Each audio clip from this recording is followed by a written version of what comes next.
Get your films on with the Blurs. Once an idea has taken hold of the brain, it's almost impossible to eradicate. Unpacking movies has never been more spot on, woke, fire, and just plain lit. They are lit all the time. So if you're unsure whether or not to plop down some cash for a film, check out the Blurs. When a man with a 45 meets a man with a rifle, the man with a pistol is a dead man. Brondo's got what plants crave. It's got electrolyte. You really only need to hang mean bastards. But mean bastards, you need to hang. Don't say you weren't warned. Here's Brandon and Jeff. Hello, and welcome to episode, what is this, 44? Yes, sir. All right, episode 44 of the most dangerous film review podcast the earth has ever seen, the Film Blurs. I am Jeff Stewart, a.k.a. Uncle Jeffrey, a.k.a. I Am Vengeance, a.k.a. Revengeman Button, a.k.a. He Who Remains, a.k.a. Patty Ruxpin, a.k.a. To Be Determined. And I am joined here, as always, with my main man. It's me again. Hello. My name is Brandon Norwood, a.k.a. Hero Protagonist, a.k.a. The True Father of Joe's Kids, a.k.a. Papi Chulo, a.k.a. The Glizzy King. What do you do when you see a grown man eating a glizzy? Hey, yo! A.k.a. Mr. Krusty, a.k.a. The Lethal Protector, a.k.a. Rough McGruff, a.k.a. Oh man, my son died. I'm so sorry. He died from D's nuts. No! A.k.a. B. Wood, the Magnificent. All right, so we got to do some cleanup. Last time we got mixed up. I was talking about how Elliott Page was the guiding force for the audience avatar for Inception. And that's why that made sense. And Tenet didn't make sense because there's lacking a character like that. Right. You said Elliott Page is in Tenet, and I'm just trying to get the... Wait, I thought I said Elliott Page wasn't in Tenet. Yeah, and I was trying to get the show to keep moving, so I was like, yeah, yo, she was. No, you said the question. Oh, wait a minute, Elliott Page was in Tenet? And I was like, yeah, just to keep the show going. Right. So, no, I meant to say Inception, because I did say Inception, so okay. There was a mix-up there. Gotcha, Because okay. I said Inception. Okay, because like I was thinking like, was Elliott Page in Tenet? No, Elliott Page was in Inception. Okay, all right. Yeah, I mean, I don't care. I don't care about Tenet, but also, yeah, she was in. Oh, he. Sorry. Or is it he? Does he go by he or they? He was in Tenet. Yeah. That's why. Well, he but wasn't. He wasn't. Yeah, he was. Fuck these one-word names for these Nolan films. Oppenheimer. Oh yeah, I gotta sneak on set. They're at Princeton University right now. Are they? Yeah. Yo, do we know anybody? Can we get on? Like, I don't know. I'm trying to sneak over there. All right, when you want to go? Soon. How long are they there for? Let's do it. I don't know. Let's do it today. Also want to give a shout out. Well, that's it. But I do want to give a shout out to Swedish House Mafia. They put out their new album. Shout out to Jack White. The Swedish House Mafia had me like Papi Chulo wanting to stick Molly up people's butt consensually. Yeah, you texted me about it and I never got back to you. I'm sorry about that. But yeah, You texted me about it and I put it on. I was like, "Yep, this shit's hard." Yeah, it hits. Turn your subwoofers up and play that shit at ignorant levels. And the thing is, it's got various styles throughout, which keeps you engaged. It's not like most of it's R&B. Yeah, but it's like house R&B, but it's not like that standard. It's not the 90s. It's not the 90s house. Yeah, it's not like the 90s because that was like 90s house was like R&B-ish type house. Yeah. But let's get into trailer talk. roll camera and action. It's time for some trailer talk. All right, so we weren't gonna have this segment this week, but we gotta talk about it. Motherfucker dropped this morning the teaser for Thor: Love and Thunder. So when I pulled it up on YouTube, it had been out for an hour and it already had 5 million views. Yeah, people were thirsting for this trailer more than Doctor Strange, so I'm not surprised. Yeah, it's literally a teaser. Like, this is the first time, because teaser trailers nowadays are just full fucking trailers, and this is literally a teaser. And it is so fun. Yeah, the trailer's so fun. It's got me excited for a Marvel movie that's not Doctor Strange. Yeah, because Doctor Strange has over 30 cameos apparently, allegedly. Oh, yeah. Well, we'll find out when we get our the 2 day before screener. Hopefully. Yeah. You know, that's why they're screening it so late. They're screening it. The world premiere is the same night as the press screening because they're playing it close to the chest because they know motherfuckers will leak the shit as soon as they lay eyes on it. Yeah, I mean, because Marvel usually screens their stuff a month out, and the fact that they're not doing this till a couple of days beforehand. Yeah, and they're just like, oh yeah, this is for all you motherfuckers. So good luck. This is gonna change the game. But Love and Thunder, it's got it looks like I mean, you can't tell from a teaser, but it looks like a significant part of it involves the Guardians of the Galaxy. Yeah. Well, I mean, it makes sense. Because he was with them. He's hanging with them and stuff like that. Yeah, but the last shot, I was just like, oh, okay. I was like, yo, Thor's about to be emasculated, and I'm here for it. Yeah, it's so fun, and it looks like the total opposite of the movie we're going to get into today, where it really does embrace its comic book roots.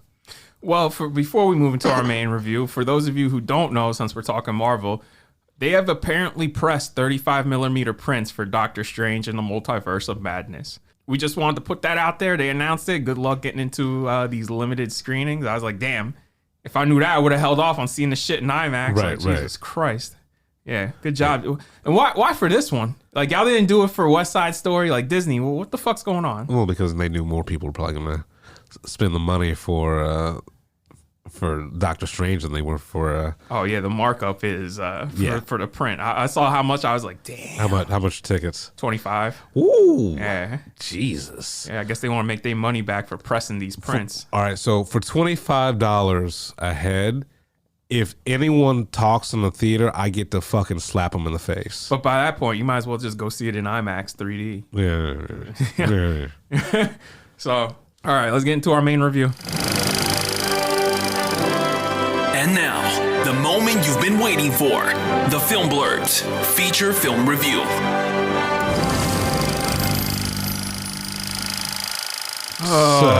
So let's preface this by saying why we're doing this.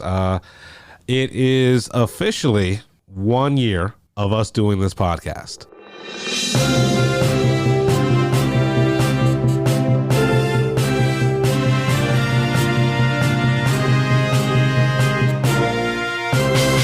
Happy birthday. Another year, and we'll officially be eligible to be Rotten Tomatoes.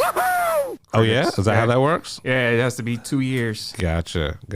Well, so we started off this grand journey, this experiment that we are in right now, talking about the cinematic masterpiece, Zack Snyder's Justice League. And so we thought it was only fitting that on our 1 year fuckiversary, I don't even know what that means. we talk about the little known indie film that he put out called Batman versus Superman. No, V. I'm sorry. I gave it too much credit. Batman v Superman. Dawn of Justice. The Ultimate Edition. It's not just Batman v Superman. It's Batman v Superman. Dawn of Justice. Dawn of Justice. You got to say the whole entire fucking Remember, thing. the subtitles from the studio. Right. And then Ultimate Edition, that's Zach. That's Zach. This is the ultimate 3-hour cut. 3 hours and 2 minutes of just me just fucking just sighing and just like, ugh. Just dragging myself across coals. So how we got here was like, they spent so much money on Superman movies throughout the years and just never got them made. They finally got Superman Returns made. People complain, not too much action. You do Man of Steel, and then Man of Steel, there's too much action, too much destruction. So they're like, all right, fuck it. And they're just like, Man of Steel didn't make $1 billion worldwide, and why would it? So they panicked, WB panicked, and was like, all right, the next movie has to have Batman in it. And because for 20 plus years at this point, they've been trying to do Batman versus Superman. Well, we're here, and they wanna get to Justice League as quick as possible because at this point Marvel was damn near 10 years deep in doing this shit, and now we're going from Man of Steel, which is a Superman movie I like, but a lot of people don't like, and I get it. I get why they wouldn't like it, but I don't know how you watch Man of Steel and it's like, okay, how are we gonna go from this to a whole ass universe? So here's the thing, and this is the analogy I use when talking about BVS. Man of Steel was an appetizer, right? Yeah. And BVS is let's fuck.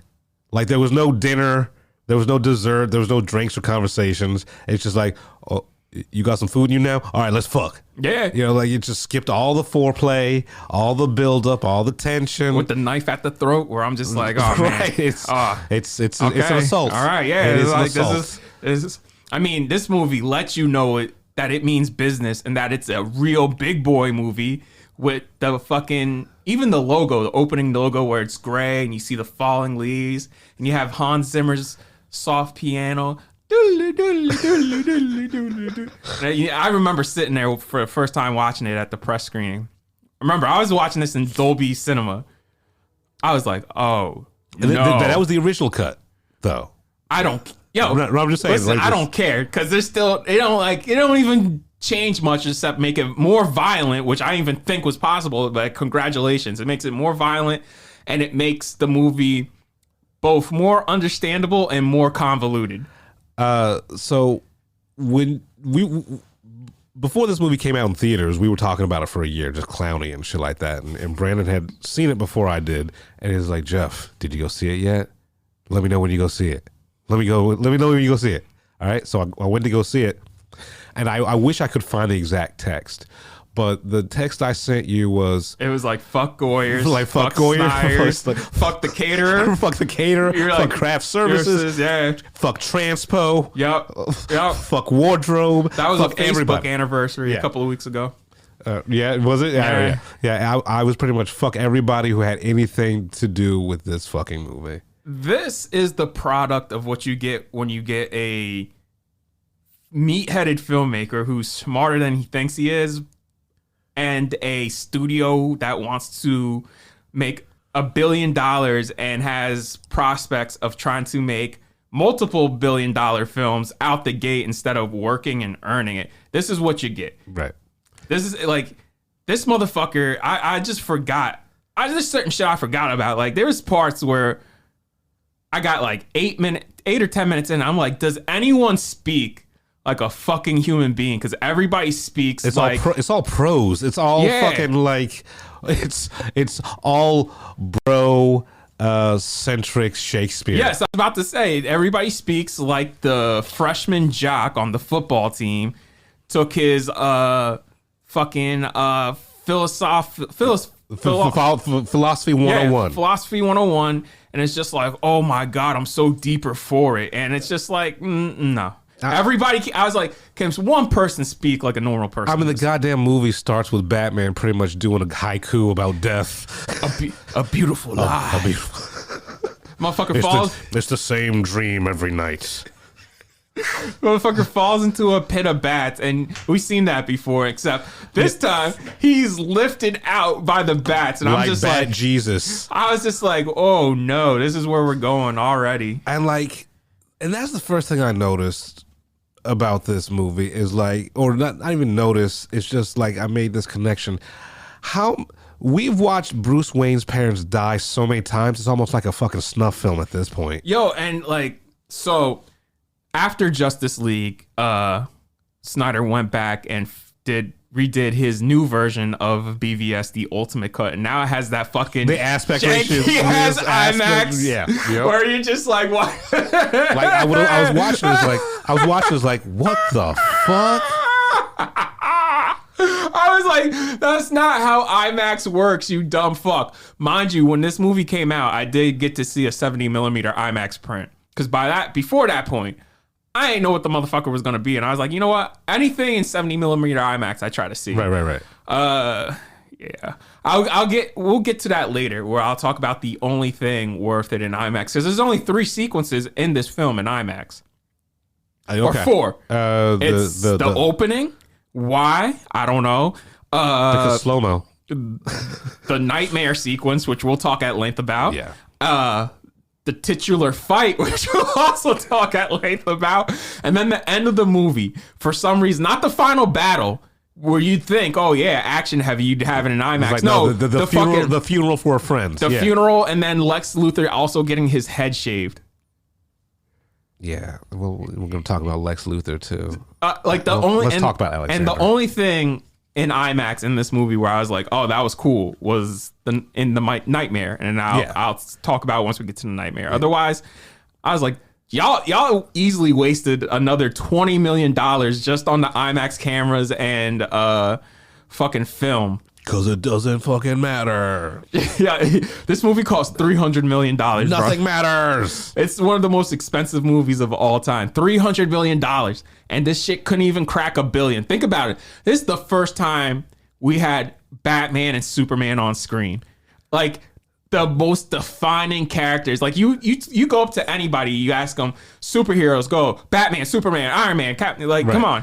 This movie should have been in, like, it should have been such a blockbuster that it was in movie theaters for like 4 months, like old school, like when Jaws came out and they kept that shit in the theaters for a year, and then motherfuckers were still lining up around the block.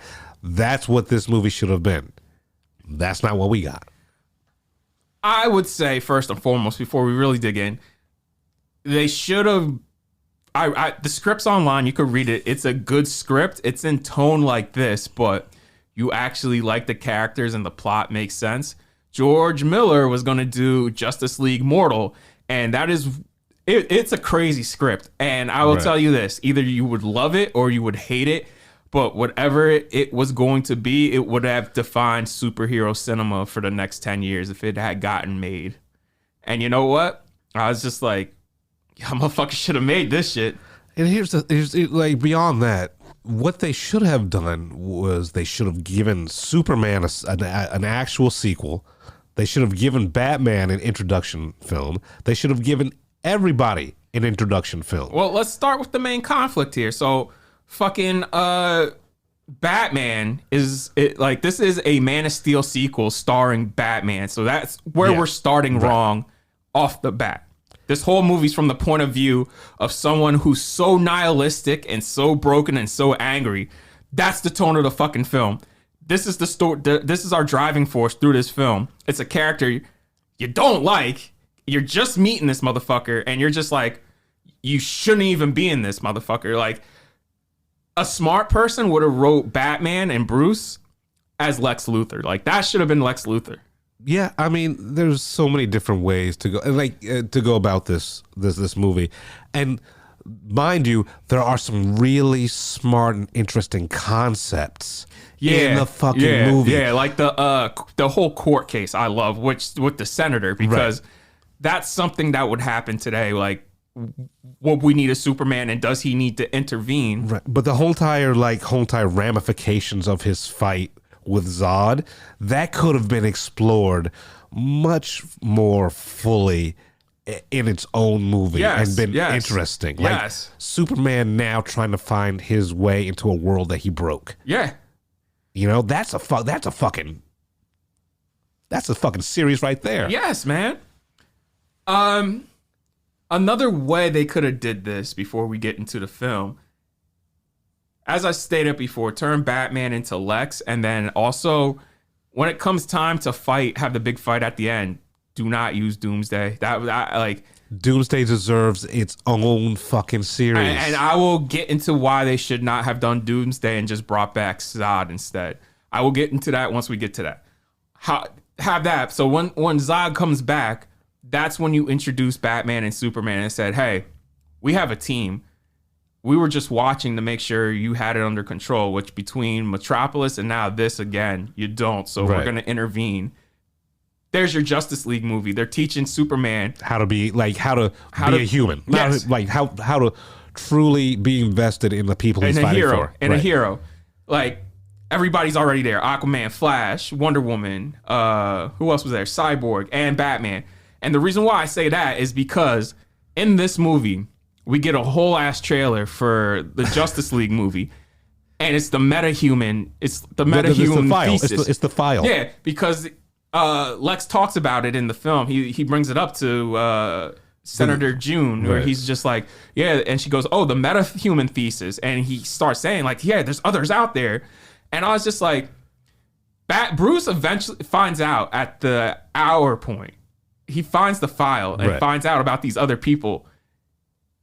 And he still goes specifically after Batman, Superman. Right. And if that was me as Bruce, I'd be like, what the fuck did I get myself into? Because now it's not about Superman anymore. It's about the entire world, where it's just like, how many of them are there? That's like the Bloods and the Crips, and like realizing, oh shit, there are space aliens. Yes. And still being like, oh, I'm still going to do my Blood and Crip shit. Yeah. Right? Yeah. It's like, you have a bigger, like, your world has opened up, motherfucker. Yes. That's why I was just like, how are you still mad at one guy when there's, now you just found out. You have a fish man. Yeah. You have a... the bitch you were stalking is 200 years old. That would freak me out. I'd be like, what the fuck is going on? You see a dude in a blink of an eye go and come back, leaving lightning bolts everywhere. A dude got reanimated by a mother box in the most violent way possible. And let's talk about the Flash appearing, right? So you have the dream. Well, let's wait till we get there. No, I'm just saying, like, you have this dream, right, where the Flash appears, and you can shrug it off as just a dream, right? But then you see the file with this dude, and it's like, oh, I wonder if the two are connected. I'm the world's greatest detective. Yeah, this is what this movie is also like. Well, we'll get to it, where everybody has a weird dream. You're not sure if it's a vision or if it's a dream. Everyone's dropping acid, man. Yeah, Everyone's fucking oh my god. So let's move into the sequence in Africa, because the Africa sequence is what is really sets the whole movie up. It's basically a whole frame up for Superman. I mean, do we want to start with the Africa sequence, or do we want to start with Bruce Wayne rushing toward? Okay, so yeah. So we get like a 9/11-esque sequence that takes place during the climax of Man of Steel, where Bruce is running in and which I don't understand. Like, why are you running towards this mayhem, knowing that you can't do shit? I get it though. It's Batman. Batman's always gonna try and save people. But it would, like, to me, story wise, it would have been better if Bruce Wayne was watching the destruction on TV, knowing that he couldn't do anything, making him feel like he did when his parents died. Right? That's a real fucking gut punch. That gives him some more drive. It's like, but that's the thing, is now he's focused his anger on Batman because it killed his family. Because all those people work for him, and he was close to the Jake or Jared or whoever the fuck he was talking to on the phone. It was Jack. And here's another thing. All right, so Bruce Wayne lands in the Wayne copter in Metropolis. Hops in a Jeep, drives through all this mayhem to get to Wayne Corp. He's on the phone with this dude named Jack, and he says, like, Jack, get everyone out of the building. Jack is horrible at his job. Because everybody should have been gone. Right. As soon as you see a world engine appear, like, fucking just, yeah, you need to go. You need to leave. Like, I shouldn't have to wait for my boss to call me to tell me to get out of a building that's on fire. So that's the whole thing. His family died. He's like, oh, this alien, I'm going to kill him. Go ahead. But what I was going to say is that Jack character, why wasn't that Lucius Fox? I mean, that would have made it so, like... I mean, that would also just piss people off, because we just... By this point, this is also the problem with this movie. We rebooted Batman way too quickly, because The Dark Knight literally came out like a few years before this. Or The Dark Knight Rises, excuse me. So this is our first new Batman after that. So think about that, people. Yeah. I point, like, throughout my notes on this movie, I point out the writing deficiencies, you know, where like a real comic book fan would have been like, okay, if we're gonna do something different, this is how we can do something different. Here's my thing. Let's stop at even a comic book fan. Let's just say storytelling in general, because this fucking movie sucks at telling a story. None of this makes fucking logical sense, and it's just it like I said, it's stupid. This sequence also at the end of it where he looks up and it's almost like a fucking parody. The way he looks up at the sky and with the mean face. And he sees Superman and Zod crashing. That's where we get Batman's new theme. And that theme sounds like the theme for a fucking supervillain. Like that is the most sinister and evil theme I've heard for a superhero. That dun dun dun dun dun. I was like, bro, that's the music of a serial killer. And we're gonna get into that later. Batman is pretty much a serial killer, fucking murderer throughout this whole entire thing. Oh, fuck! I am vengeance. He's like I'm fucking I am rage. But the white male rage, white male rage. White privilege. If you guys watch SNL, go on YouTube and there's Melissa Villasenor. She does a whole song about every movie and then ties it into white male rage, and that's how she ends the song.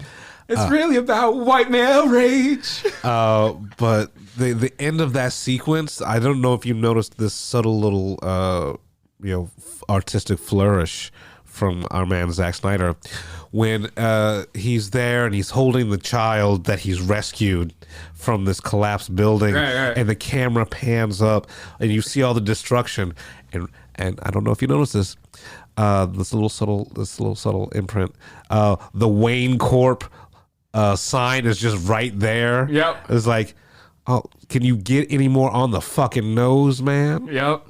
Dun, dun, dun, dun, dun. God damn. Hans was on some major cocaine making this fucking. I was just like, whoa. My man either really wanted to do a Richard Wagner opera for a movie, or he was just hopped up on coke, man. I mean, this doesn't feel like big coke energy. This feels like just like, I think he was working through some shit. Hans Zimmer was working through some shit with this, because the musical cues are subtle's not a word I would use. Not nuanced. It's fucking bombastic. Like the only good music in this is all the cues from Man of Steel. Yeah. Like whenever I heard the Man of Steel like imprints, like twinkles, is like, oh man, I missed that movie. I should go back and watch that movie. Oh shit. So yeah, now we move to present day Africa, where Lois is doing an interview with an African warlord. She got access. A photographer is with her. This person is Jimmy Olsen. Remember, this is Superman's pal, Superman's best friend. He had his own comic book line called Jimmy Olsen, the pal of Superman. Jimmy Olsen was one of the characters that kept Superman grounded. Yes. His humanity. The same with Dr. Emil Hamilton, who was in Man of Steel and got killed in Man of Steel. Yeah. So let's move into what happens to Jimmy. So Jimmy, for some reason, I don't know why we did this, is a CIA agent for no fucking reason. He betrayed Lois's trust, got Lois put in danger by the warlord, and he takes a bullet straight to the dome. So I'm like, oh, so all the people that Superman normally confides in and has like, reverence in his life, who like are just gone. Connect him to his humanity, just gone, executed. Yeah, shot in the head, and because it's edgy and you don't know what's gonna happen next, bro. Right, but here's the thing: from a logical standpoint, African warlord's not going to shoot a CIA agent. Oh yeah, because that starts a war. That's declaring war on the United States. Yeah. You like, say what you will about warlords, they're not dumb. Also, they're not that powerful, bro. They got what, maybe 200, 100, 200 soldiers? Maybe. Maybe. Come on, man. Like, this dude had a whole entire compound. He had white people working for him. Yeah, that's what drove me nuts. And I'll get to that in a second because I'm just like, what the fuck? Why hasn't anybody over the course of this fucking 3-hour movie like, realized this is the same motherfucker who's been all around the world killing people? What the fuck? Okay. Yeah, man. So, it's fucking dumb. yes. Like, you're going to hear that a lot throughout this whole entire podcast. It's just fucking dumb. So, oh God. Why, this is the first thing I wrote in my notes, is why would a warlord work and trust KGB Beast? Because that's who we find out who that is. That's KGB Beast. And for those of you who don't know, he's like a F-list DC villain. He's like the DC version of Black Widow / maybe Omega Red. He's like Weasel, where you show up, you're like, oh, it's one of those characters where you see him once and you never see him again. Yeah. So KGB Beast is there. Yeah, with a whole squad of mercenaries. Like, and they're just chilling on the compound. I'm like, why are these motherfuckers here? It's never explained. They all immediately kill all the warlords people with magic special bullets and then set them on fire to make it look like Superman baked them. But here's the thing. Why did they pile up the bodies? Why, like, is Superman gonna go in there, murder a whole bunch of people, and then just give them a Viking funeral right in the middle of the fucking compound? He ain't got time for that took shit. His time, like he went in, broke everybody's legs. It's like, all right, let's make a human pie. I'm gonna burn you guys all alive. Don't ignore the bullet holes. Ignore all of the bullet holes. Yo, if I was a police officer or a journalist, that would be my first thing. I'd be like, time out. This dude destroyed a whole city with his bare hands. He could shoot lasers out his eyes. This motherfucker flew to space and came back. Why in the fuck would he use bullets? I can't believe not one person making this fucking movie didn't stop to think, why would Superman use bullets? And then on top of that, special experimental bullets that would get traced back to whoever the fuck made them, because again, they're special experimental bullets. Beyond all that, let's talk about how the CIA had a drone flying over doing surveillance the whole entire time. It's like no one thought to say, oh yeah, well, this drone footage shows that all these mercenaries, these white mercenaries shot all these Africans and then piled them up and torched them. And then we saw Superman fly in. Like, did that get lost? Oh, did they forget to reload the tape? And then they show the actual CIA agents. They're like, no, we still got a person in there. We're gonna go rescue her. And the CIA, there are a bunch of CIA dudes riding horseback into this camp, gonna do their job. And they're like, oh well, let's nuke it anyway. And I'm just like, but why? Like, even the CIA dude gives the fucking drone the finger. And like, also doesn't make sense. You wouldn't have like a visible personality as your cover, have her go in there and then blow her up. Like, you know, like, oh, we got to get this dude. We got to kill this Bin Laden light. My thing is, Jimmy had a tracker on him. Right. That's how they figured out he was CIA, because they were just destroying the film because they didn't want pictures, even though the motherfucker said he could. Like, Lois just said, like, oh yeah, we got permission to take pictures. Right. So again, okay, so fucking logic in this shit. Anyway, so Jimmy's CIA and he has a tracker on them, and then the other CIA dudes are like, what, 2 miles away? Right. Why the fuck did Jimmy have a tracker in the first place if they were that close? If they knew exactly where he was. Yeah, that's what I'm saying. I'm just like, what is... Guys. Come on, man. Come on. This is lazy at this point. This is like, y'all ain't even trying. But it's cool. CIA, horseback riding, drones. Goyer rights.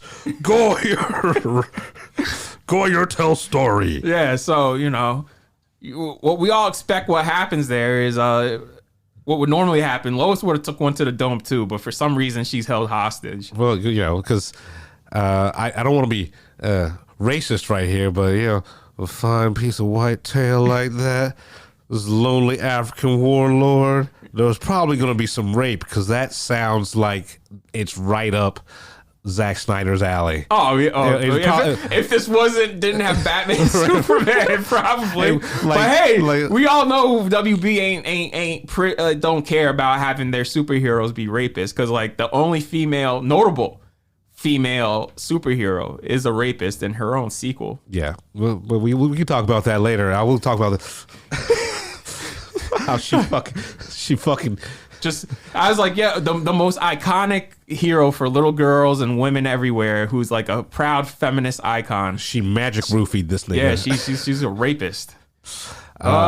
Shit, man. But anyway, back to BVS, Dawn of Justice, the magical bullet, the magic bullet edition. All right. So anyway, yes, this was all a setup.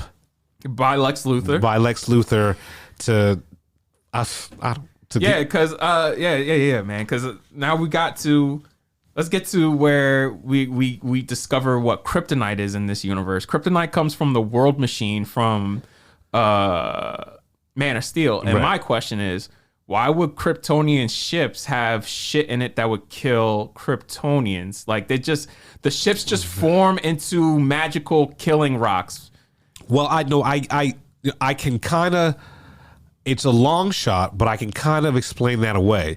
Since the world engine, right, is supposed to terraform a planet to be more like Krypton, and the core of Krypton is made of kryptonite, it makes sense that there might be kryptonite in the world engine, or like the world engine transforms something like matter into kryptonite for the core of the planet. But the fact that I have to like make those leaps in logic. Do you see how long that took to explain this? Right, but the fact that I have to do these leaps in logic to make sense. Let's not even forget the leaps of logic. That's all it took, Jeff. That's all it took. Out of a fucking 3-hour plus movie anyway. Yeah, true. This is what I'm saying. But also, we shouldn't be doing more work than the fucking movie. 100%. And let's also talk about how in the Marvel universe, after the attack on New York, there was a whole entire government agency that was tasked with collecting the technology from the Cthulhu invaders. Oh, damage control, right? Yeah.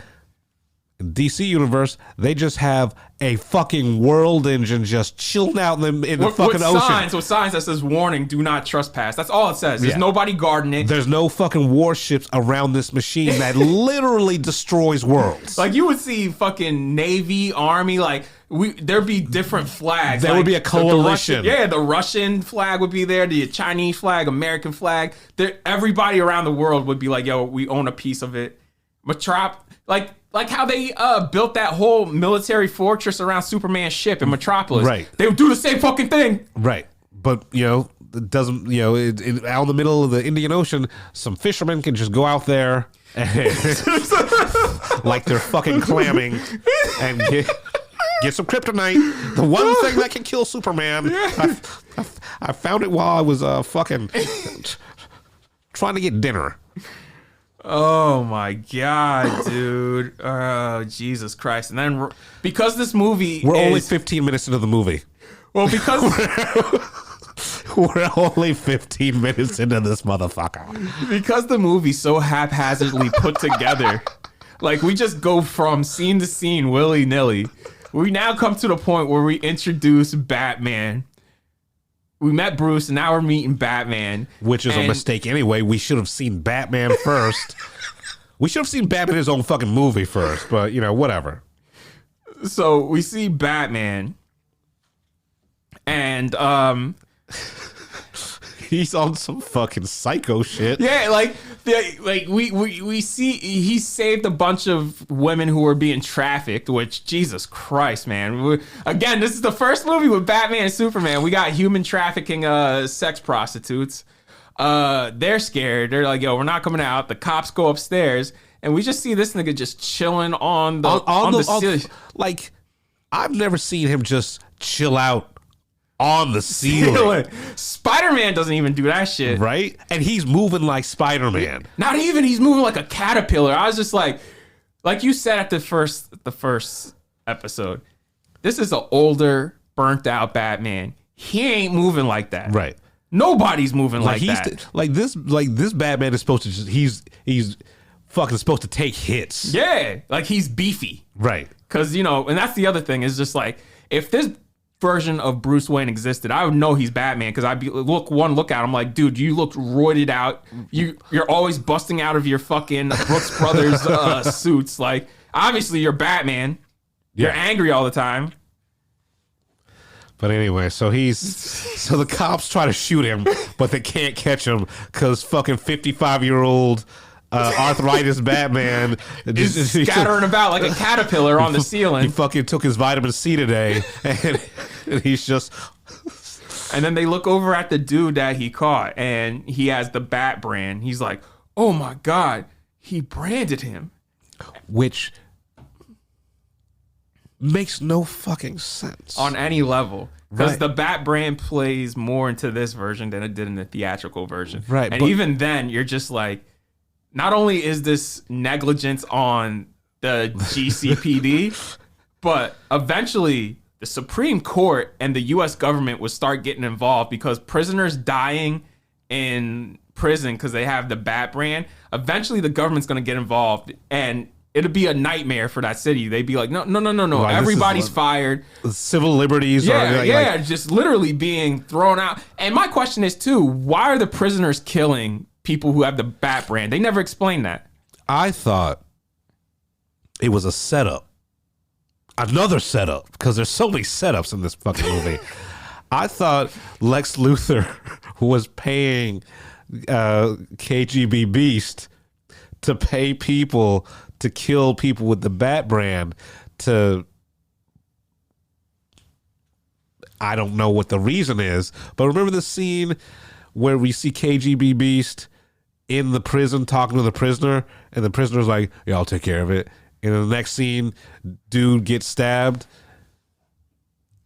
So it's some elaborate fucking setup. This is what I'm talking about, man. This is just more shit in this movie. Doesn't need to happen. It's just so violent. It's a movie that's already fucking nihilistic and dour, and you're just adding more violence for fuck all, man. Yeah. Jesus Christ.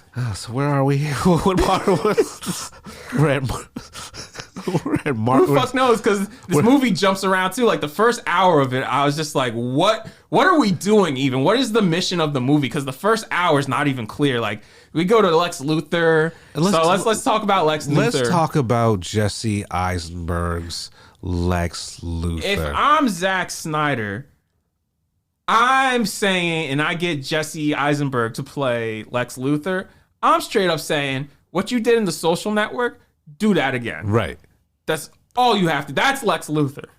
If you go because to me, Lex Luthor has always been a gentleman thug. Yeah. He's been a smooth dude. He's the evil Bruce Wayne. But he talks. He could get away with talking mad shit. So I was just like, oh, that's Mark Zuckerberg. Because, nobody checked Mark in that movie. Right. Like, he just sat there and said whatever the fuck he wanted. I was like, oh, so this is Lex. And he was evil, man. Like, Mark Zuckerberg was evil. So you watch this and you're just like, bro, you're playing like a coked out version of the Joker. And I'm just like, people trust Lex Luthor.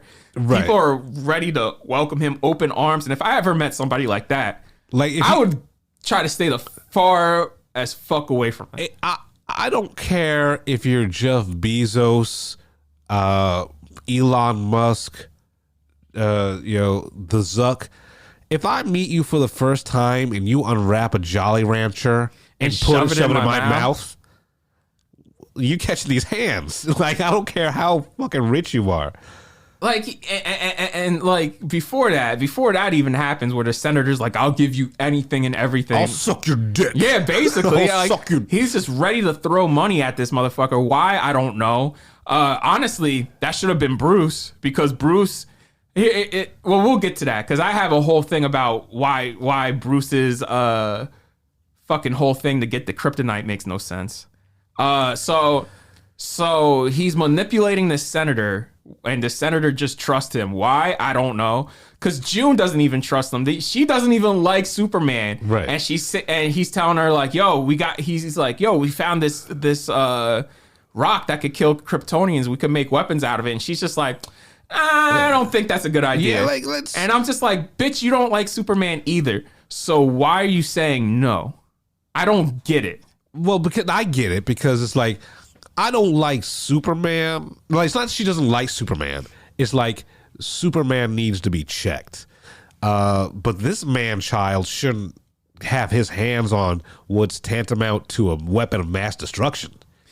Yeah, because that's what blows my mind is like nobody stopped to think. They're like, why does this kid want to make weapons to kill Superman? Like one of the motivations we get for him is that he said his dad beats him. I'm like, okay, what the fuck does that have to do with Superman? Yeah, everyone's dad beat them. Like I'm not here trying to kill Superman. Like I was just like, why? What? You never, ever, ever, ever in the entire 3-hour run understood why he wants to kill Superman. Because in the comic books and even in the shows and the movies, it's explained why Lex Luthor wants to get rid of Superman. It's not for any kind of altruistic reasons. Because Superman's getting in the way of his plans. Yeah. Lex Luthor has no plans here besides getting rid of Superman. He's never established as like a criminal genius. No. Or like none of the crimes that Superman is stopping affect Lex Luthor's bottom line. It's not even like he's jealous. Like I get like even in the like Superman the animated series, right? It's like Lex Luthor's like he's jealous. It's like because I'm supposed to be the world's hero. Yeah. I'm supposed to be Superman. Yeah, I'm special. I'm like, everyone's supposed to follow me. We don't even get that here. No. Like, so he's got no motivation besides like, I've got long hair and I wear flip-flops. And I'm telling you, this seemed like a cracked out version of the Joker. And this is what I'm saying, that Batman storyline should have been Lex's. Yeah, which, I mean, it would have been at least interesting way to go about it. It would have been different. Yeah. So, oh, Jesus Christ. We are now 25 minutes into the movie. Yeah. Of the 3-hour movie. You see how haphazardly this is put together? And I will tell you folks how, I mean by haphazardly. There's a scene where we go from Clark investigating Batman in Gotham City to Perry saying, Clark, Kent, where's Kent? Has anyone seen Kent? I guess he clicks his heels 3 times and goes back to Kansas. And then we cut to Batman at the docks. And I'm just like, if I was editing this movie, we would have went from where's Clark Kent? Right to him in Gotham doing the investigation. Yeah. Then to Batman on the docks. Yeah. That makes sense. Huh. Yeah, it does. Because that's narrative flow. I mean, and this happens in both the theatrical and ultimate cut. So don't think one makes more sense than the other. Yeah, and then there's the whole entire... All right, so... did we get to the part where there's the dinner party at Lex Luthor's... Oh, yeah. Where he has... Like all the senators are there. Right. Bruce is there. There's a scene earlier where Clark is invited, and for some reason, Perry hates Clark for some reason. Why? I don't know. Like nobody treats people like this anymore. Right. Like nobody's like, oh, fucking nerd, because nobody cares. Right. So the fact that Perry's like, oh, they invited a nerd to the gala, Yo, if I was Clark, I would have backhanded the shit out of him. Like, yo, watch your fucking mouth, you bow tie wearing motherfucker. Look, I'm gonna call HR and we're gonna have a conversation about this. Barry. Yeah, bro. Like, yo, I was like, yo, he's a journalist and he's going to this high end gala, and you're just gonna sit there and be like, oh, they invited a fucking nerd. It was like, no, they invited a journalist, which with all these influential people thrown by this kid, this eccentric billionaire. Yeah, it's like, thank you for going and covering this that could help us sell newspapers. Which you already said no one buys newspapers anymore. Yeah, yo, and that's what also bothered me about Perry in this movie. Clearly, nobody who wrote this has been in a press room before, right? Because if you have a journalist and the dude's doing a thorough investigation and you're going to say, stop doing that investigation, you're covering sports. You have specific people doing sports every day, not just all of a sudden one of your top journalists. On top of that, there is no sports newsroom anymore because most of that is just pulled from Yahoo or AP or CNN or ESPN, and they just credit it. But you could suspend disbelief in any other movie. But since this movie is so bad, it's things like this that you're going to drill down on. And this is what, and then what makes this worse is because this is the ultimate cut. You see Clark doing his investigation of the Batman and why, and all the evil shit Batman's doing, like branding people, getting them in prison. Right, getting them murdered. Yeah.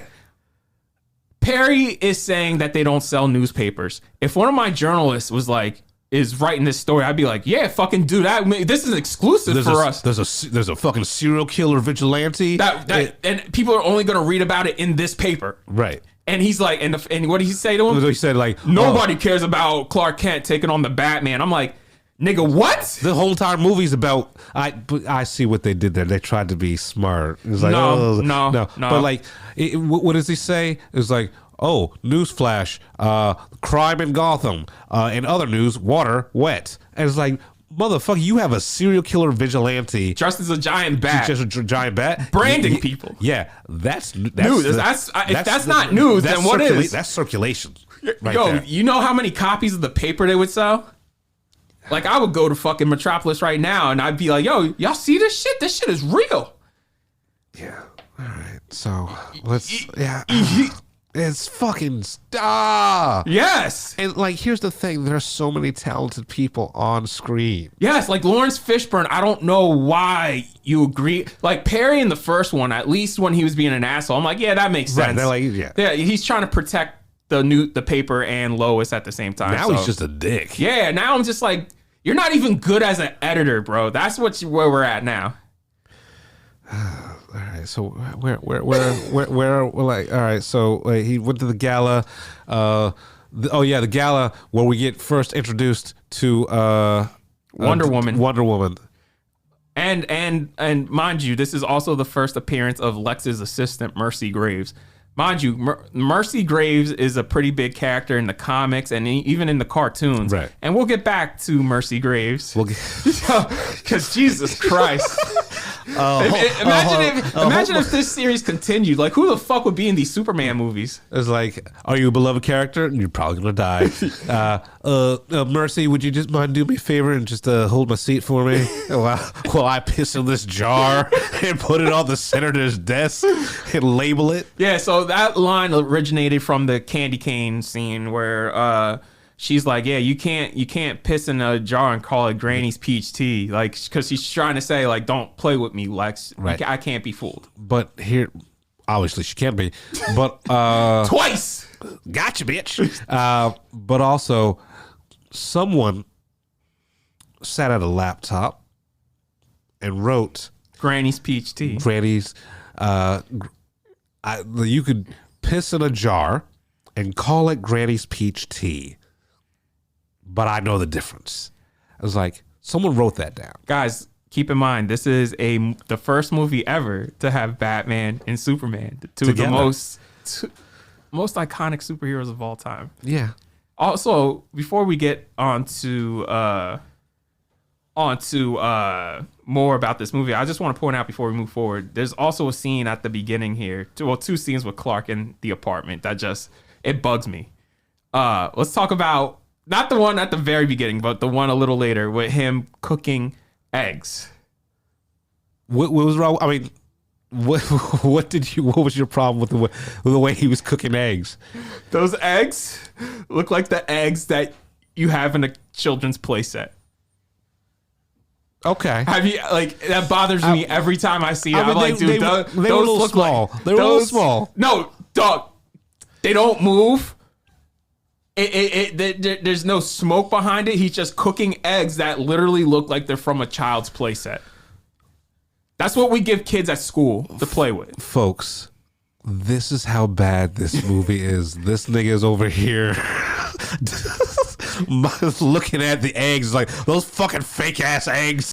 It bothers me, bro. Like those look like toys. No, that's fine. There's other things in this movie that bother me that it's suspending disbelief, but you can only like you've suspended disbelief so much in this fucking movie that you have this movie is our Will Smith slapping Chris Rock. This is like you can only suspend disbelief so long before you just snap.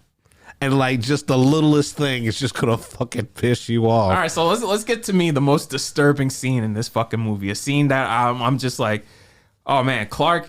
This is where I knew I was like, Clark is a psychopath and we should commit him. Lois Lane's taking a bath. This motherfucker comes into the apartment, all the way in with his shoes still on. By this point, I'm just like, bro, not only did you wear shoes in my house, you wearing them into my fucking bathroom. This motherfucker decides to jump into the bathtub with his shoes on. Who does that? What type of psychopath? As your girlfriend's in the bathtub naked cleaning herself, you're gonna jump in with your fucking shoes. Your shit stained, walking through the city, like the streets. Sat on the subway. Like your piss covered. Yeah. Shoes in this fucking bath. I'm human. This is emotion. Let me connect with you, girlfriend. Ah, clomp, clomp, yeah, clomp. bro. That whole, you know what that whole scene was for me? That was just like Snyder saying, like whispering to my ear. He's like, "You see, Superman fucks, bro."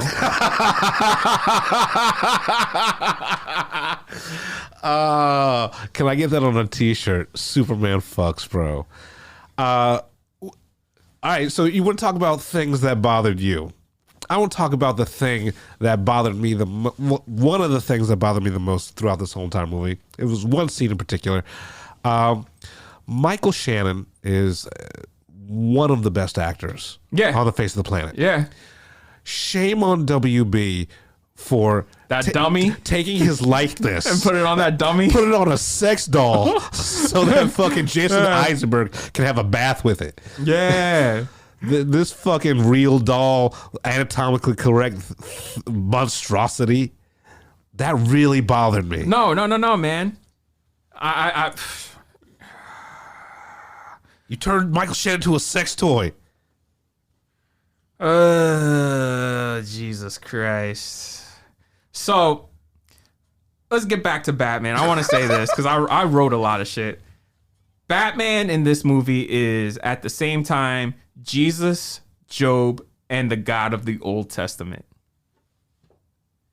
Wow. Yeah. He's like just from the beginning where he's being lifted up by the bats. It's like a Christ-like rebirth for the young Bruce Wayne, because it was Easter yesterday, so he's escaping the tomb like Jesus did. You know what I'm saying?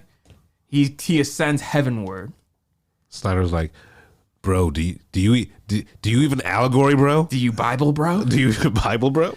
I guarantee, like the Righteous Gemstones season 2, I guarantee you he has his own squad. He's got his God squad.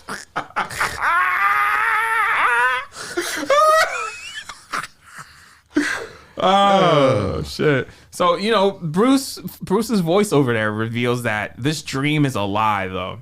This actually isn't how he sees Batman. Nor is it how the movie looks at Batman. Yeah, it's a visually striking resurrection. Right. You know what I mean? Yeah. And it's juxtaposed with the Wayne's murder. So we're cutting back and forth between that shit and watching in slow motion, watching. Oh, yeah, well, because everything's in slow motion in this movie. Shout out to Jeffrey Dean Morgan. And Lauren Cohan. Yeah. I love Jeffrey Dean Morgan. I would love to see him as Flashpoint Batman, just not from Snyder. Right. And before we get any further, hopefully Flashpoint will fix everything. Oh man, yeah, it has to. So, this factors into the titular battle too, because we cut back still to Martha getting shot in the face and the pearl snapping at the same. This is the most violent fucking death of Batman. Like it's more violent than the Joker's, the death of Batman's parents. Like Martha takes a bullet to the, and you know how Thomas always tries to de-escalate the situation. This one motherfucker, he escalates it. He's just like, "Fuck this! I'm gonna fight. I'm gonna punch out this dude who has a pistol." It was like you can have the wallet. Yeah, Have the jewels. I don't think she got shot in the face though. I think the way it makes it look like she was shot in the face, but like the way the pearls got caught on the camera. Right. It looks like she definitely got shot in the chest. Either way, like either way, it's violent. Right. As fuck. With the blood spray. Or in slow motion with the choir. Jeffrey Dean Morgan is just like his last final breath is Martha. Like a fucking L'Oreal commercial. Yeah, man, it's inseparable from like the rest of the movie. You know what I mean? And it's just it's pretty. It's everything is pretty. This is like not the coloring, but like I've always said this. Zack Snyder can make a pretty picture. He just can't tell a story. Well, the murders come up again and again and again, and it comes up in the titular fight as a bizarre moment of realization of Batman treats his parents' killings as like heavenly forsaken. You know what I mean? Go for it, bro. Go for it. Get into it. Yo, listen, like I'll save this for later, but yeah, man, this is what Batman was with Trump. Like this was like a Trump Batman where he sees himself as a god coming to save people. This is Frank Miller's Batman, but without the satire. But even that Batman, he's not angry. He's just on a mission. He's Right. driven on a mission for a reason. That story, The Dark Knight Returns, is telling a story. And by the end of that story, everything makes sense. Everything was justified. Everything was earned. Like, come on, that fight between Batman and Superman makes sense in that. Oh yeah, totally. Because all right, here's another thing. If you want to go that way, The Dark Knight Returns. Superman spends the whole entire movie, or the whole entire comic book, trying to talk to Bruce Wayne. Yeah, and even Bruce is trying to talk to him back. They're trying, like it's a negotiation. They're trying to reason with each other. It's right? basically civil war. Right. This movie, like that last fight, that goes out the fucking window. it was like, wait, like Superman shows up. Bruce, I gotta tell you something. Machine guns. And we'll get to that because watching that yesterday, I was just like, why though? Like, so we'll get to it, but like, so this is basically like DC trying to do like Avengers 1 if Justice League was Endgame and Infinity War. Like this is Avengers 1 because at least in Avengers 1 they're all separate. We see them come together. They learn they don't like each other, but then the death of one person, they're like, okay, this is gonna bring us together and it makes them a team. And they're like, oh, listen, we fought well together. Let's stay a team. Right. Like at least, but it was earned. Right. But here's my thing too. You don't have to have comics history or even seen the previous movies to walk into Avengers cold, sit through it, and enjoy it. Right. This shit, you need to know. Like let's say you don't read a comic, you're not really familiar with Superman. You see Man of Steel, and then you go into this. You have no idea what the fuck's going on half the time because you need to know these comics inside out. Because now we'll get to it. Let's get to it because this comes at like. What is it? Hour and a half point in the movie? What are we talking about? The fight or the? Oh, the fight is 2 hours in. Right. Which is insane. But yeah, the nightmare sequence, the sequence that the injustice scene. More than the Martha moment, because that's one of the worst moments in cinematic history. This whole sequence is one of the worst sequences in cinematic history. Like this is the worst thing in the movie just because it doesn't belong in this movie. It has no reason to be in this motherfucker. And it's a trailer for movies that never got made. Right. And let's separate the nightmare, I like to call it the injustice timeline. Let's separate the injustice scene from the rest of the movie. In of itself, it's good. I don't even think it's good because what's the purpose of it? Well, no, there's no purpose for it in this fucking movie. But even by itself, it's just. But if you bullshit. look if they had someone with an overarching plan, and they had worked their way up to this new world order where Superman has lost Lois Lane and he snaps and goes crazy like an Injustice and does this whole entire new world order. Okay, that fucking I get that, but in this movie, it's literally just like them showing us shit that they want to do, but will never do because they don't have a fucking plan. But not only that, is like this movie is so not, before we even get here, is already nihilistic as shit. And then we're going even dour, even darker in a movie that already makes you feel bad an hour into this motherfucker. You don't like Bruce. You don't know who Superman is, so you can't like him. Well, you know who Superman is. Superman is not this version of Superman. No, but he has no characterization. No, but like his characterization is that he hates being Superman. And that's what I fucking hate about the Snyder version of Superman. Okay, all right. So, well, after we do this nightmare sequence, I want you to expound on that. So let's.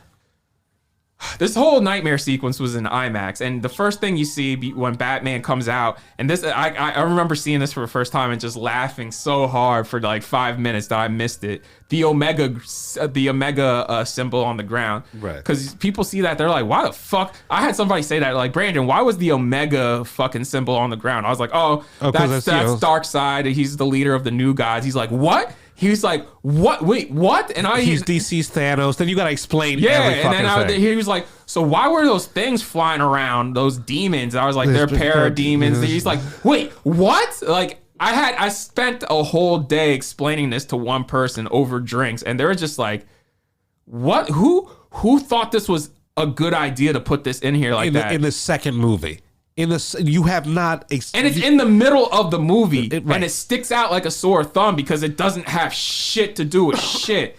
And like I said, I started laughing as soon as Batman walked out in the goggles and the duster. Lawrence of Arabia Batman. Like I was just, it reminded me of It's Always Sunny in Philly where Matt gets the duster. You know what I mean? I like seeing him with a duster. Like this Batman already looks ridiculous because it's the Frank Miller one, which works in the comics, but in real life it just looks ridiculous. So you have this roided out hulking Batman wearing a duster and goggles. I was just like, this shit is absolutely ridiculous. I hope that shit was air conditioned because like the Batsuit itself looks hot as shit. Yeah. But then you want to put a duster on him with goggles in the middle of the desert. Yo, so we get this whole, and this is the only time of IMAX I was impressed with is I don't like what's going on within the shot, but it was a wonder where he jumps out the back of the truck and he does the 360. That's an IMAX. Right, he beats everyone's ass. And I'm impressed because that's the only time a Warner's been done like that in IMAX. Right. So I'll give Zach that. But, guys, I mean this, and I'm not kidding where I'm saying Batman shoots motherfuckers. Like he grabs a pistol, shoots a dude twice in the chest when the kryptonite deal goes wrong. I don't even know why the kryptonite deal goes wrong. Well, because they got set up because I guess they work for the Superman's New World Order. Look, if we were 10 movies in and you had explained everything, cool. This is movie number 2. This is halfway. Supposed to launch your universe. You have no idea what's going on. So you're watching Batman in a duster with goggles just shoot people, like literally just shoot people. And like, I get it. And he was snapping necks too. Yeah. And I get it because this is the apocalypse. And he's desperate, but also it's in the middle of your second movie that you have not set up anything. I don't even know what this, like, I don't know what this dude's all about. You know? And then Batman v Superman: Dawn of Justice, the Ultimate Edition, is the cinematic equivalent of a premature ejaculation. But it's so much worse. It's like it's aggressive. It's like fucking from Kevin Tuchihara came in his pants. So from like the most aggressive dude on Earth. So like he has the night like. So after Batman gets knocked out, we get the last bit of this nightmare sequence where Superman flies in, all the soldiers kneel to him, and then he just fucking lasers and turns all these people to ash. Which makes, I'm just like wow. Right. It makes sense for the Injustice timeline, but also why go through the trouble of hanging these dudes up and just lasering them without any kind of interrogation? There's no reason for it, just besides the fact to show that Superman's evil. The only thing he says is, evil. She was my world, and now I'm taking yours away, which I'm just like, oh, fucking.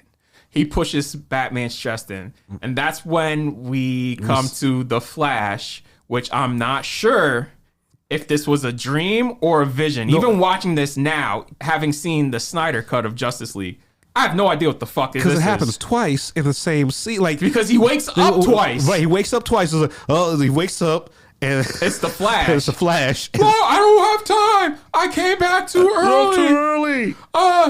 Is this right?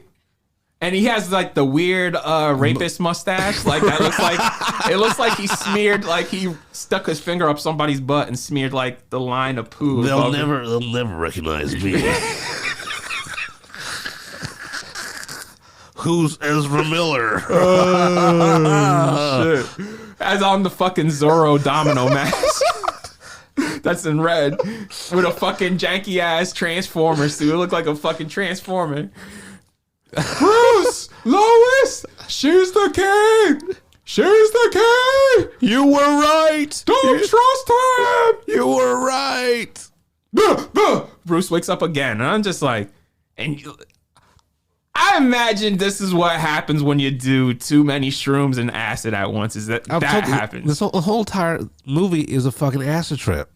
That nightmare scene is easily the worst thing in this movie. The worst thing about it, it is just unhinged mania from a filmmaker who thought he was deep and a studio trying to shit out a whole multi-billion-dollar multiple film franchise. Like, you just sit there and it's just like, oh my God, who, like... We know who. If I was on the board for Warner Brothers, I would pull Kevin aside and be like, what, like, let's forget the whole movie's a mess. What the fuck? You really put that shit in a movie? Are you on cocaine? Well, because I don't think anybody had ever read a comic book or a book at all. I don't understand how this got through. Yeah, man. Because sitting in, like, I've pitched to studios before, and they'll question you down to like even the minute detail. The fact that they all had a read through on that script and sat there, and the executives sat there, read that script, and it was just like, okay, all good. Nobody stopped and said, wait. This nightmare sequence, what the fuck is going on? Why the fuck is this in here? Maybe we should just take this out and just do this and further down the road and when you guys get to it. No, here's the thing. Here was the thinking. And I know what they were thinking. Instead of us actually doing more movies and, building towards this, we'll just show it to them. And that way they'll give us more money and then we'll just do it later. It's a shell game. It's this whole entire DC franchise is a Ponzi scheme that I'm convinced is it's a Ponzi scheme. And it's like, oh, see, later down the line, Superman's going to get evil. So give us a couple of $1 billion and we'll get you there. I'm just staggered, man. This is staggering just to see this. Like, this is something like you would get in like the early 2000s where they were trying to set up a sequel or something. Like, you would be like, oh, well, yeah, this movie fucking sucks. They didn't know no better. Bro, you had a whole fucking blueprint and y'all... And that is the thing I will always say. Fucking Marvel did it first. Yes. So that means you could just follow that blueprint to fucking success, because DC, like, I love Marvel, but DC has DC was first out the gate with comic books. It's got the bigger roster of superheroes. The one everybody knows worldwide. Right, like they did the multiverse. in the comics. They know about this shit. You have all of this IP available for you, right? And you have someone else's roadmap, right? So it's pretty much just fucking copy and paste your way to being the biggest fucking franchise on earth. And you didn't even have to have this whole movie hinge on everything, because that's the thing that makes at least Phase 1 beautiful. You could watch those movies separately. Right. And they still have a beginning, middle, and end. The only through line is Nick Fury or Hawkeye. Like, you know, Hawkeye pops up in Thor. You're like, oh, shit, that's Hawkeye. Or, like, you know, Fury comes up. He's like, yo, I'm going to build the Avengers. So, like... But Phase 1, you're watching those movies to watch those movies. Right. You're not right. And, like, the connection is a little bonus. Right. Here is like, well, you got to watch this movie in order to enjoy this movie that we'll never make. You know this comic book, bro? No? Like, my boy was like, why, who was that monster they're fighting at the end? I was like, that's Doomsday. I was like, he's like, who the fuck is Doomsday? I was like, see? Yeah, see, exactly. Doomsday, you know, the creature that killed the Superman that got its own fucking year-long series, like him working his way to Metropolis to beat Superman's ass. Right. And they put it in the last, this creature that was its sole purpose, like, because if you look at like Hunter Prey, like the Doomsday origin story, whose sole purpose is to destroy Superman, right? You fucking shovel that in to the last 20 minutes of the fucking movie. This fucking Ninja Turtle. Like you literally, like, if you don't know DC Comics in and out, more than half. It's all lost. Yeah, it's all lost. More than half of this, you're just like, okay.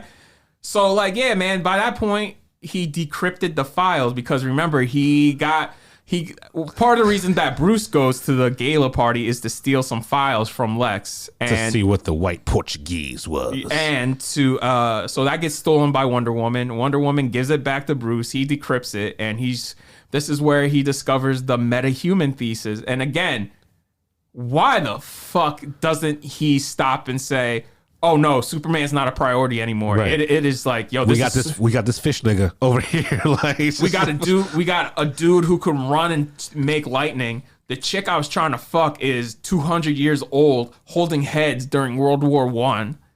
I'd be like, okay, what is going on? We literally have a cyborg. Yeah. That is one of the most disturbing scenes in the movie. Yeah, it's horrifying. And I'm like, dude, these are characters that children love. Like, children know Cyborg because of Teen Titans and Teen Titans Go. And you take them to see this movie, they'd be like, what's wrong with Cyborg? Oh my God. That's like saying to a kid, hey, do you like hamburgers? Yeah. Do you want to see how a hamburger's made? And guys, just because we've been talking about her, Wonder Woman has no purpose in this fucking movie. Her whole goal in this movie is to steal back a fucking photo. Yeah, that's her Lex just agency. had. Yeah, that she Lex had one photo of her that proved that she's not human. That's right. it. The rest of it was all just ATM footage. Right, but also that could have been photoshopped. Like, she could have literally said, oh, this photo of me from 1918. Oh, you know when you go to Six Flags, you can stick your head through the little thing and take a picture in old timey garb. That was me.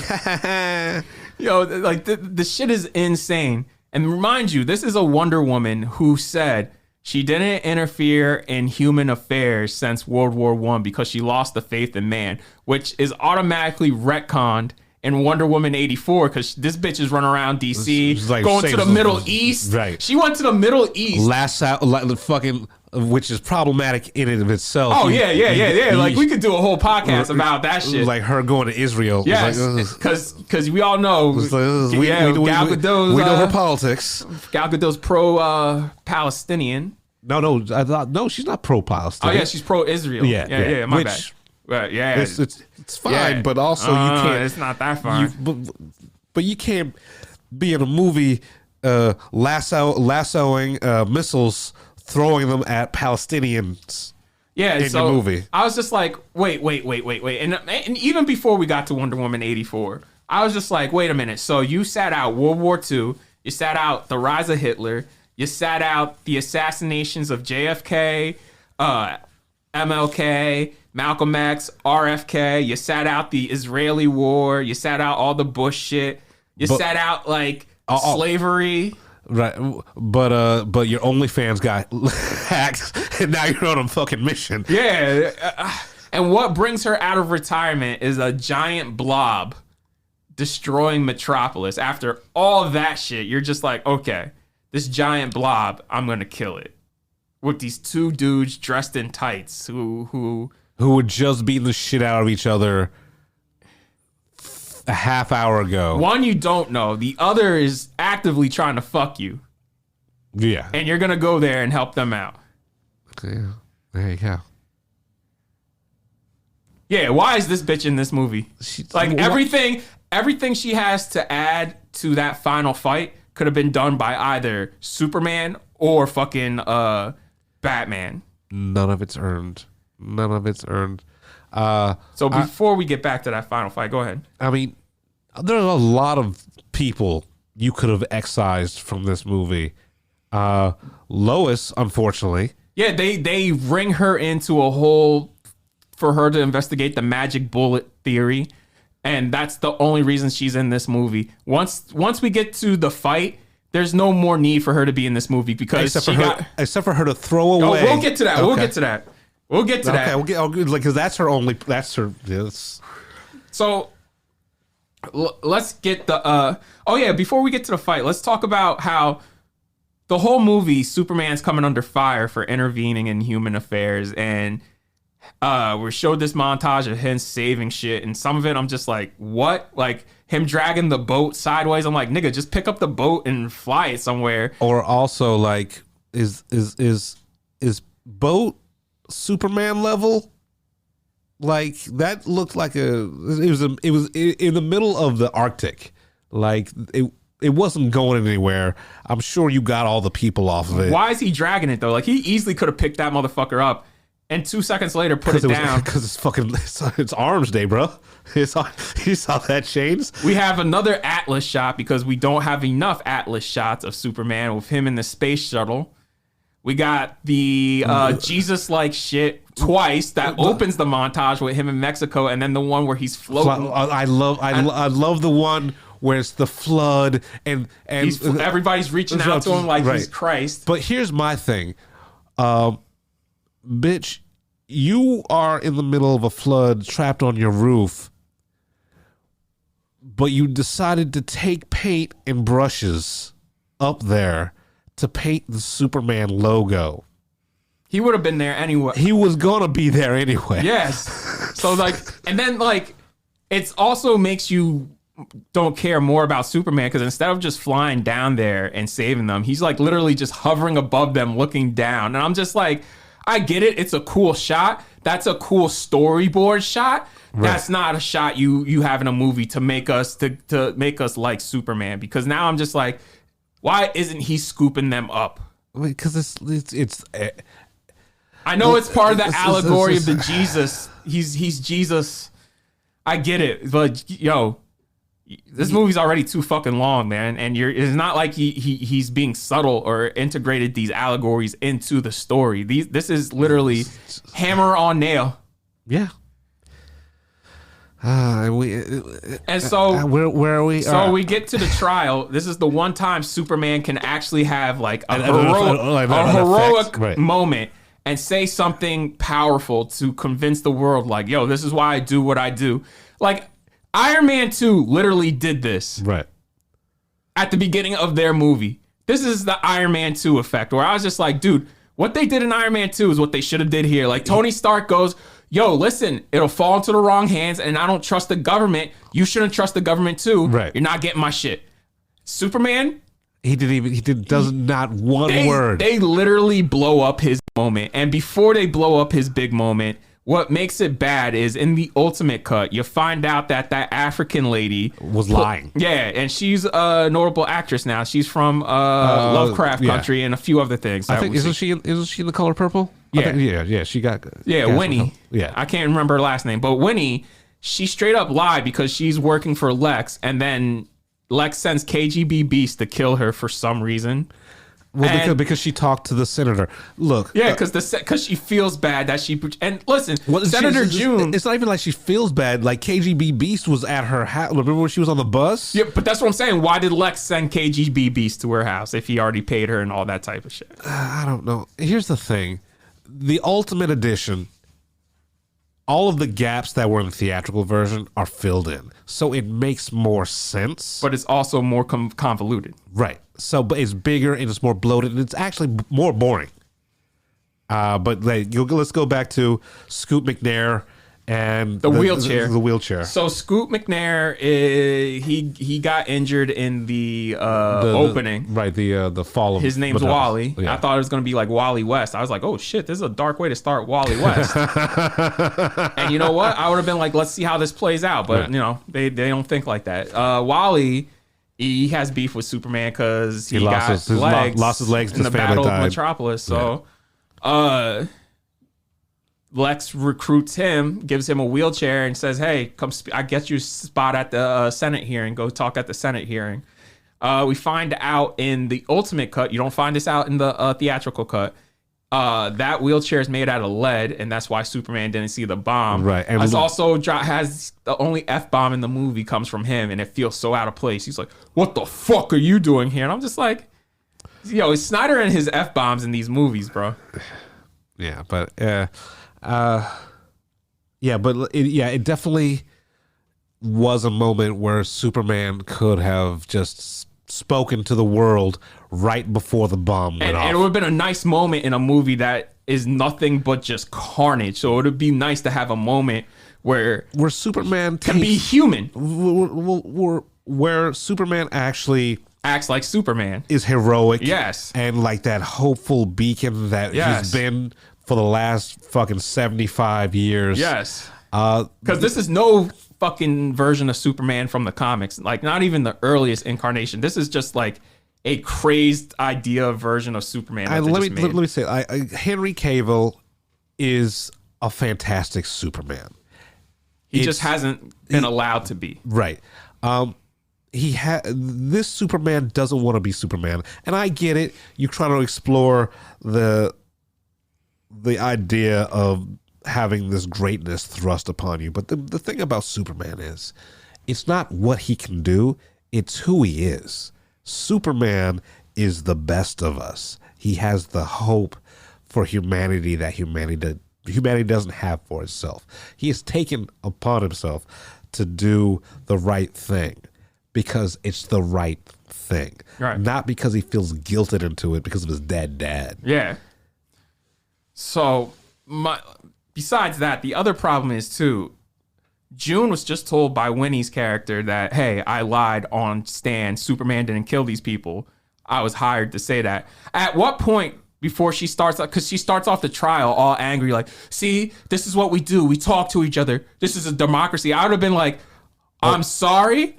I just got fed some new information. I need you immediately to arrest Lex Luthor. Or tell me your side of the story right now. I want to hear what you have to say. Like, if I'm a congresswoman and someone tells me, oh, by the way, you were complicit in a conspiracy to set up a god. Oh, yeah. Like, I'm just like, you know what? Let's table this whole entire. Go get Lex. Arrest. Yeah, you're right. Arrest him. Arrest Lex Luthor.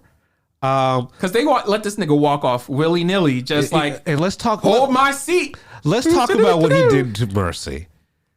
Yeah, so he has Mercy hold his seat. Mercy Graves, by the way, is a excellent martial artist and his bodyguard and driver in almost every incarnation of Lex Luthor. And she's always the baddest bitch in the room. Yeah. She is also just blown the fuck up for some reason. I don't get it. I do not. I was just like, well, Jesus Christ. So Superman's going to have literally no one in this universe going forward. Like, it's insane to me just how far we go in this movie. Like, everybody just dies just, you know, because it's dark, bro. This is an adult movie, bro. Do you even adult, bro? Do you even adult?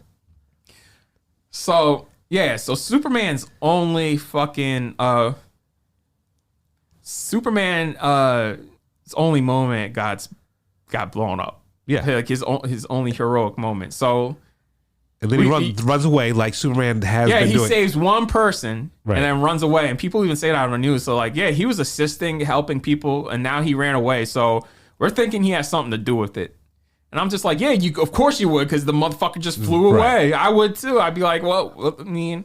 And let's talk about how the aftermath of the bomb, he's in the room all alone that's on fire. Everyone is dead. And he looks pissed off. He doesn't look sorrowful. He doesn't look surprised. Right? It's just like, oh, Jesus. Like, that was a moment where you can inject, like, he realizes the horror of the situation. This whole entire room full of people that he's in, he could not save.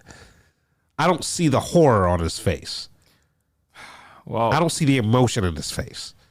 Well, after that, he flies and talks to Lois and says, like, I failed, Lois. I don't think I should be saving humanity. Goes visit his mom. His mom's like, yeah, fuck people. And then flies off. And then she gets kidnapped. And then he flies off to the Himalayas somewhere. And they're like, $20, I want to see you here. I'm like, there's nobody around for me to know who I am. Who you gonna snitch on, bitch? Yeah. And he's just like, he ain't come here to visit. He came here to die. And he has this weird, again, I don't know if this is... It's a peyote trip. This is what I mean by this movie. I don't know if it's a vision or if it's a dream, but he has a vision or a dream talking to Pa Kent, where Pa Kent is throwing rocks, telling him a story about how him and his dad saved their farm from a flood, but then ended up flooding Lana Lang's farm and killed the horses on their farm. And he's like, I heard the horses drown in my sleep every night until I met your mother. Your mother was my world. Do you still hear the lambs, Clarice? Do they still scream at you at night? Yeah, that's what I thought too. So Superman shows up back in action because Lois gets kidnapped by KGB Beast. Because and this is what I mean. KGB Beast has been going around the world doing all types of crazy shit, and nobody's like, why is he here everywhere at this event? Why is Shady Guy with Scar everywhere? Yeah. So now we're at the fight because Lex pushes Lois off of the building to lure Superman. He throws Polaroids at Superman saying like, yo, I got your mom. I've been having fun with her. Look at all the shit I wrote on her face. Ha ha ha ha ha. Now, if you want your mom back, you gotta kill You gotta kill Batman. Why? I don't know. Just go kill him. Because I'm rich, bruh. So Batman built the suit, the armored suit from Dark Knight Returns. It looks like shit because it just looks like they put a layer of CG on Ben Affleck. It looks like a snowsuit. It looks like a child's snowsuit. Like, it looks so bad. And instead, Superman has these powers. He picks up Batman. He goes there. He says, Bruce, I got to tell you something. And then Bruce sets off the traps. And that's when he's just, instead of holding him down and saying, yo, listen nigga, to me. They have my mom. Can you please stop and just listen? Like, they have my mom. I don't know what to do right now. He throws him around all over the place. Just throws him around. And I'm just like, what the fuck is going on? And let's get into this fucking fight while we have a couple of minutes. Batman has the upper hand several times. And instead of just fucking killing this dude, he's just toying around and like he's expelling. Because he has to get him to the place where he put the spear. He could have literally just choked this dude out. And that's why I hate this fight, because let's forget about everything else. Let's say this movie is what it is, but at least the fight was cool. I could have been like, you know what? It's in the title. Like, at least the title you can't even put but even the fight is just dopey. He literally picks up a fucking sink, rips a sink out of the wall to hit him over the head with a bathroom sink. The fight is just janky because he throws some fucking smoke at him, and I'm like, Superman would just see through the smoke, and when he catches the canister of kryptonite, he could have just easily thrown it away. Instead, he just holds it for like half a minute on his face, and I'm just like, so this is how you guys depower Superman, so they can have this dumbass fight where they're just throwing each other around a fucking abandoned building. And like it's established that Batman has no problem with guns. Yeah. Right? So why didn't he just have a clip? A kryptonite bullet. Like a kryptonite gat. And it was like, shoot him with the gas. It was like, bang, bang. Before we continue with this fight, we got to talk about the hunt for the kryptonite. How, like, just the sequence with the hunt for the kryptonite where he just kills so many people with guns, fucking... He flips cars on him. Yeah. I was just like, you're Bruce Wayne. You have more money than Lex Luthor. People like you more than Lex Luthor. Why not just hit up the senators and just be like, yo, can I get some of this kryptonite? They'd ask you why. He'd be like, well, I need it for scientific reasons. It's for Wayne Industries. They'd probably be like, yeah, sure. Or, mind you, he knew the name of the ship that the kryptonite was coming on. He could have just intercepted the ship. Yeah. I mean, you are Batman and Bruce Wayne. Like, you are rich enough to be able to go out there. Because this is another, like, 8-minute scene of carnage, of him just shooting and tearing up the docks and all types of shit. That only leads up to, like, this whole entire meetup. Their first meetup between Batman and Superman. Which is just... dumb, because if I saw it's dick wangling right there. If I saw Batman chasing this truck and out the back of the truck, dude had RPGs, before I deal with Batman, I'm gonna deal with these motherfuckers first, because obviously they're up to no good. He's not chasing down Girl Scouts. And instead he lets them get away and crashes the Batmobile only for him to say, next time they light up the sky with your symbol, don't go to it. The bat is dead. This is my mercy. It's like, if someone says some shit like that to me, it's like, oh yeah, you're a threat. And then says, do you bleed? You will. So we're back to this fight. This dumbass fight. This fucking fight is just dopey. It is, it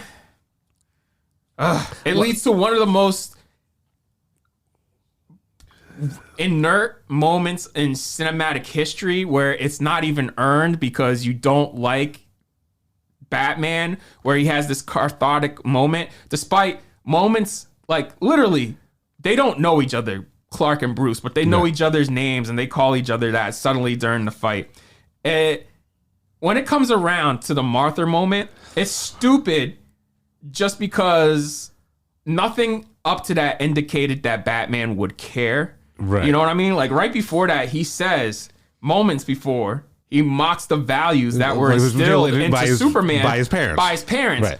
So the fact that Superman has a human mother is a revelation to him is just... Here's the thing. Like, you have spent the last 2.5 hours plotting to kill this motherfucker. Right. Like, not just capture him or subdue him.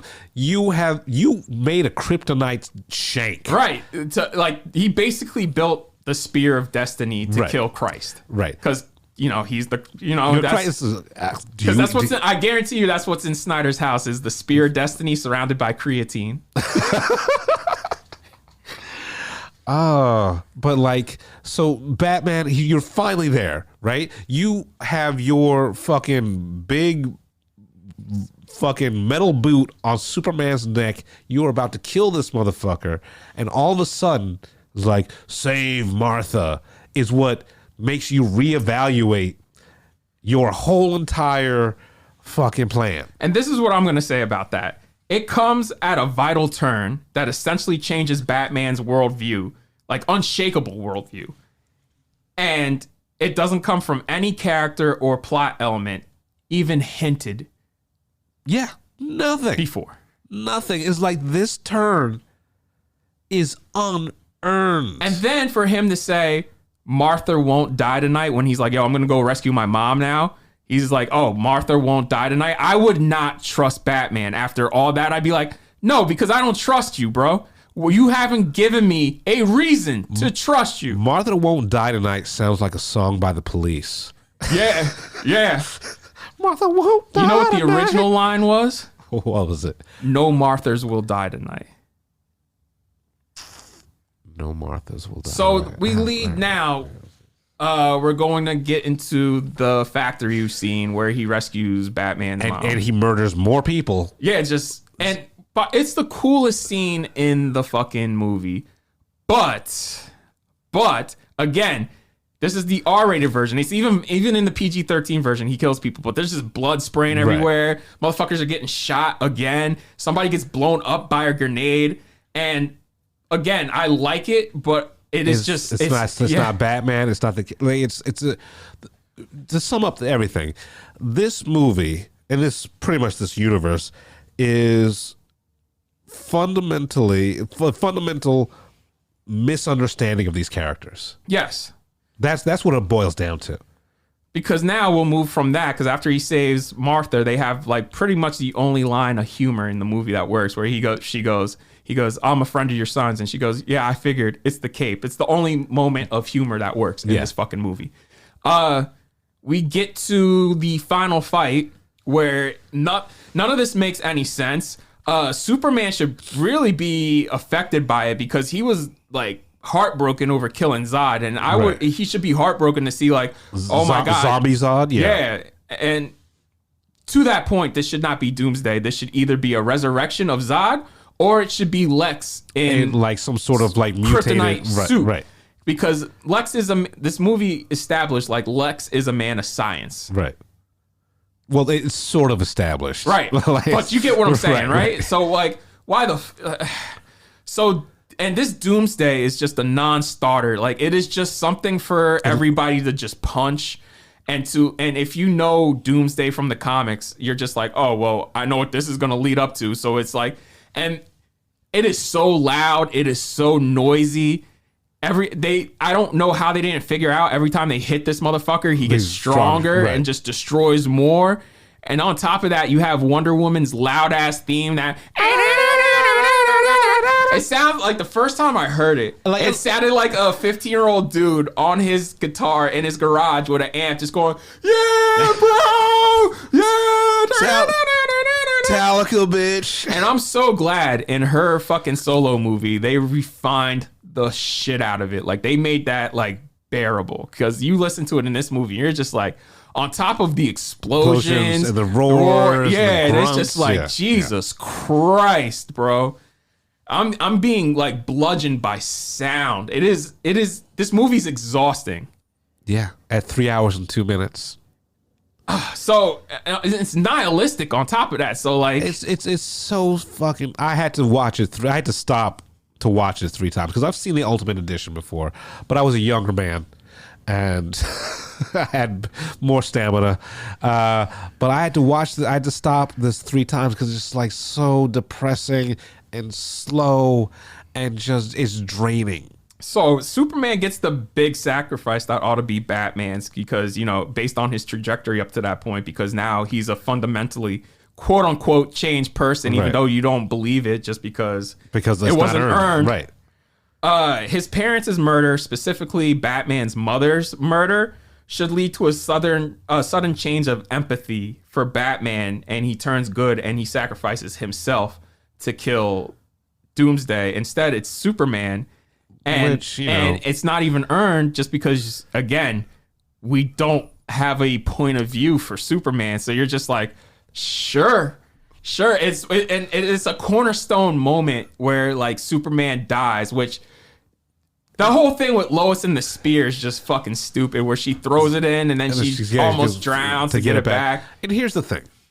The death of Superman would have been more resonant if as its own movie, right?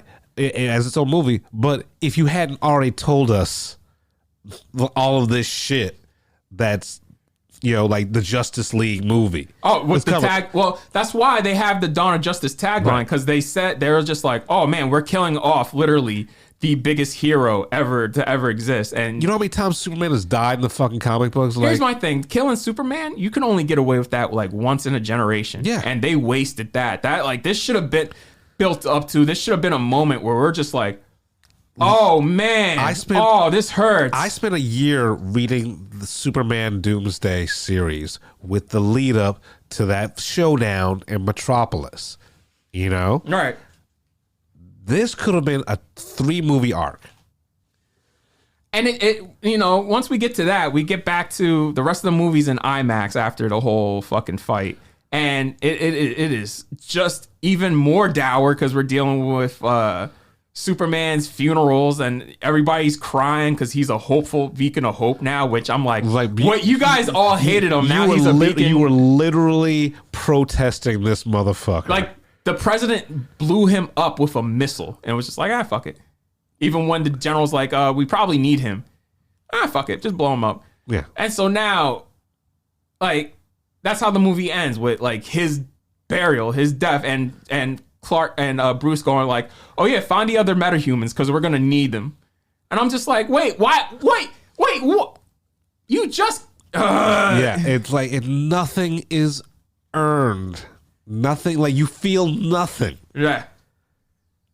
It's like sex with a condom. You feel like you're supposed to feel something, but you don't feel anything. This movie is just so badly plotted and it's so easy to fix. This could have worked as a launching point. Like, you could have done a Justice League movie and then branched out from there. And instead, you blew it. You blew it. Well, happy anniversary. Yeah, happy 1 year anniversary. Happy 1 year anniversary. So, guys, this Wednesday, go to Twitter Spaces. We're going to do a Twitter live commentary. We'll let you know the movie. We're going to tweet it out. Yeah. So if you know, get yourself a calendar and see what this Wednesday is, and you'll know the theme. We have a special giveaway. Yeah, a special, So keep your eyes to our socials. Twitter. Yeah. That's episode 44. Happy 1 year, bro. Happy 1 year, baby. We're the Film Blurs. I'm Brandon Norwood, and I'm the motherfucking protagonist. I'm the protagonist. I'm Jeff Stewart, a.k.a. He Who Remains. Don't come at us. It's just fucking movies. You've been listening to the Film Blurs podcast. Man, I just love what you guys do, man. I never miss an episode. It's the best. It's my favorite podcast. Follow Jeff on IG on MindFireXL and Brandon on Twitter at BJN Tweets.